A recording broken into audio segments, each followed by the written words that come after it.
Hey guys, it's Matt Howe here from Precision Athletica, and we're back with another Mindflow tip and topic. So the topic at the moment is self-belief. We're going to talk about this for just a minute or two, and then I'm going to give you a quick takeaway that you can work on for the next couple of weeks. So self-belief is a big topic. I know most of you people watching out there would love more of it. If you could buy it as a commodity, you would probably be paying a lot of money for it. So let's get straight into it. Let's look at the building blocks of self-belief. And a nice simple way that you can look at this is just like giving yourself a simple command. So you could call it a to-do, you could call it a task, an activity, it's anything. It's basically where you put your word on the line that you're going to do something.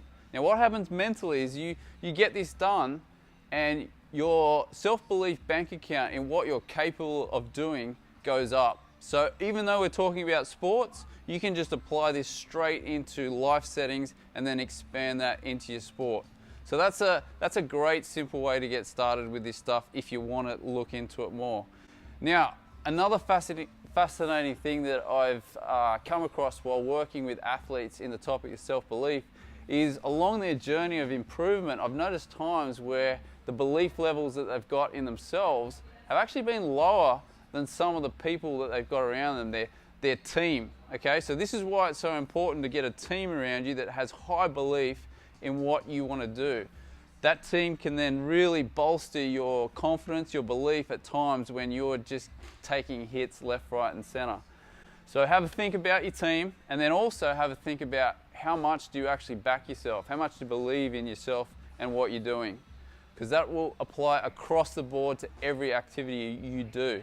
Now, one other thing I will mention on self-belief is I would love you to have this little voice in the back of your head that's your champion, okay?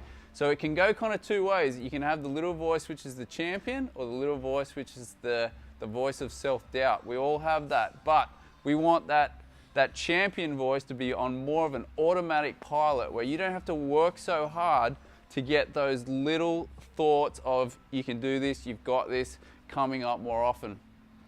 So that's enough said for today, a little bit for you to kind of digest and have a think about. In terms of a take-home exercise that you can get to work on, I like the idea of you get a pen and paper, you write down, see if you can get out 3 beliefs that you have for you with your sport. So see how you go, just see what comes up for you. If nothing comes up, you may want to grab someone and get them to ask you some questions. Get them to ask you questions like, what are you good at in your sport? What holds you back? Things that I use when I'm working with a client is I say, how do you know? So if a client says to me, oh, I'm no good at that particular area of my sport, I say, how do you know? And then what comes out of that is their belief that they've got. And then we can get to work on changing that belief. Guys, that's plenty for today. Thanks for listening. We hope to see you soon at Precision Athletica, and get stuck into your Mindflow. Talk to you soon.